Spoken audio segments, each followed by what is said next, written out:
So design of base plate.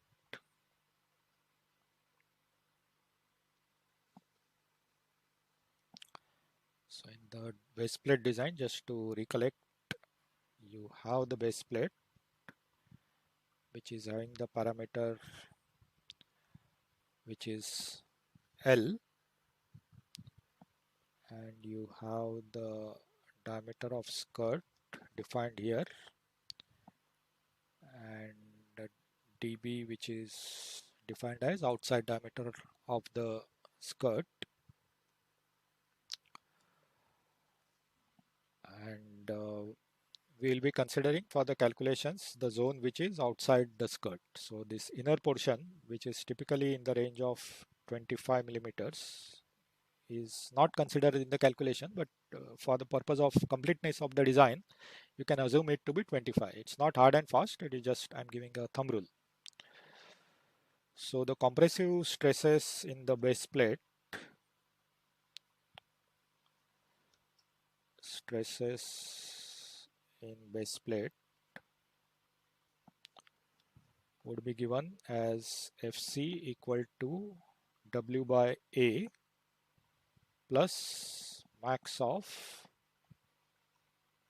the seismic moment and the wind moment divided by Z. So here both A and Z, they are not now not we are not now discussing the skirt, but we are discussing the base plate. So we are talking about A and Z value for this particular region. So in order to calculate these values, will require these values of what is L and other dimensions. So we are assuming L as 75 millimeters. So actually the L has to depend on what is the size of anchor bolt. So depending on the size of anchor bolt, the value of L will be larger or smaller. So it is again iterative process. So here we are assuming that 75 would be sufficient to accommodate whatever anchor bolt size that we may get at the end of calculations. So assuming L equal to 75, you will get the outside diameter of the base plate as dsk plus twice L, which will come out to be 3150 millimeters. So now the A can be calculated as pi by 4. It is nothing but 3150 the whole square minus 3000 the whole square, which is 724,529.8 millimeter square. So that is the value of A, and value of Z is given pi by 32 dB raised to 4 minus dsk raised to 4 divided by dB, which is coming as 5.44 into 10 to power 8 millimeter cube. So we got the values of A and Z. So now we will use this formula to calculate the maximum stress that is arising at the base of the skirt. So that we have to confirm or check that it is not exceeding the concrete foundation's allowable compressive stress. So let's complete the calculation.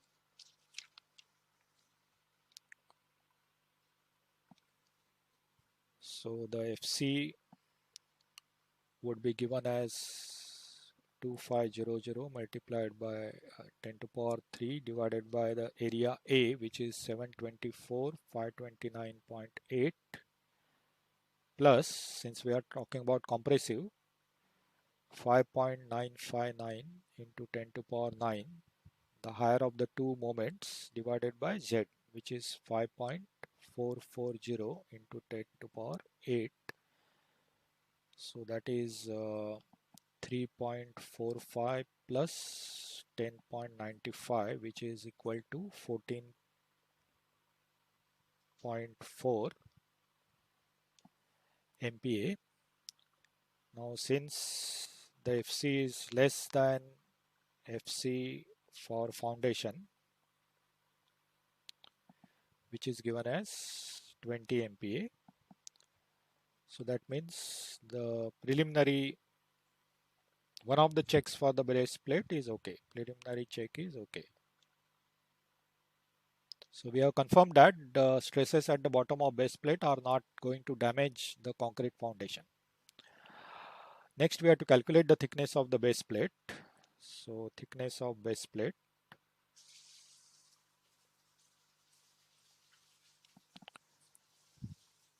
The thickness of base plate is given as L under root 3 FC, what we have calculated earlier, divided by FB, which is the allowable stress for the base plate. So in this case, we assume L as 75.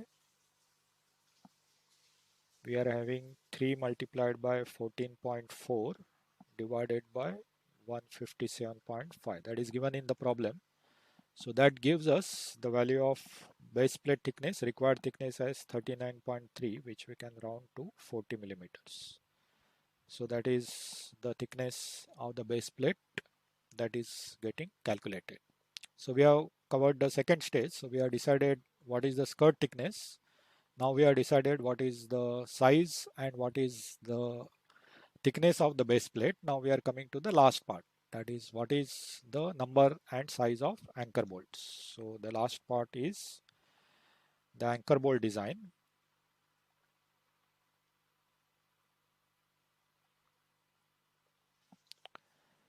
So for the anchor bolt design, first we have to check whether the upliftment is there. So check for upliftment.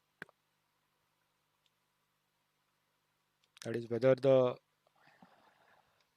vessel support has got tendency to get lifted up because of the wind or seismic moment. So remember that in this case, we have to consider the minimum weight. When the vessel weight is minimum, at that time the tendency to get upturned, overturned is more. So we will calculate what is FBT, which is given as minus minimum dead weight divided by area of base plate plus maximum of wind moment or seismic moment divided by section modulus of the base plate. So in this case, the minimum weight of the vessel is given as 1750 kilonewtons. So that is multiplied by 1000 divided by area of base plate, which is 724529.8. So this is negative sign because it is compressive. And the maximum of MW and MS we have calculated previously as the component, which is 10.95 Newton per millimeter square. So this is plus 10.95 Newton per millimeter square. So the value is 8.54 MPa. So since FBT is greater than 0, that means the we need to upliftment or the overturning tendency is there, and we need to design the anchor bolt for strength. Anchor bolts for strength. So let's proceed with the design of the anchor bolts. So first we have to check how many number of anchor bolts. So that is we are getting from the empirical formula. Number of anchor bolts. So that is approximately given as pi dsk divided by 600. So that is pi multiplied by 3000 divided by 600. So that is 15.7. So I am approximating it to the multiple of 4. So that is 16 number of bolts. So this should be, remember that this should be multiple of 4. Not that something bad will happen if you give multiples of 2. Only thing it is a guideline that this is multiples of 4 so that the anchor bolt tightening sequence can be properly followed, which is standardized, which will ensure uniform tightening of the base plate to the foundation. Okay, so next is how much is force per bolt. So force per bolt is given as P bolt equal to FBT multiplied by A divided by N. So FBT we have calculated as 8.54 from the previous page, multiplied by A, which is 724,5298, divided number of bolts is 16. So we'll get the force per anchor bolt as 386,717.8 Newton.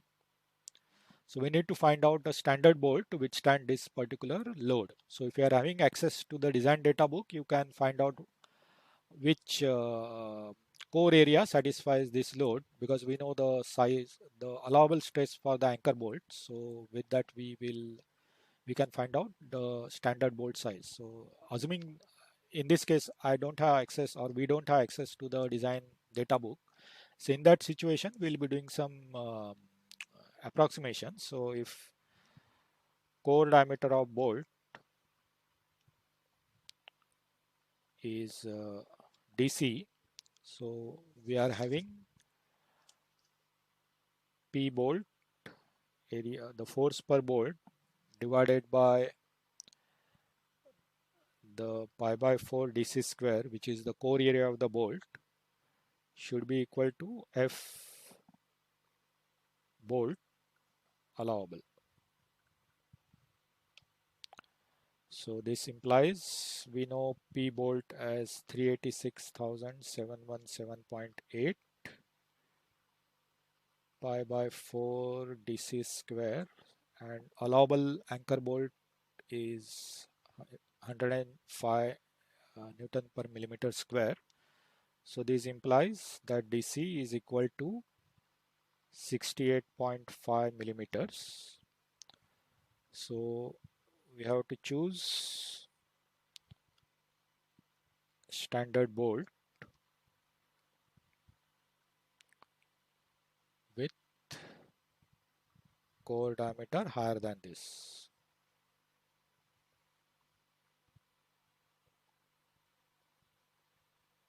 So we require 16 number of bolts, and the bolt size is where the core diameter is more than 68.5. This you can obtain by taking the referring to the anchor bolt size.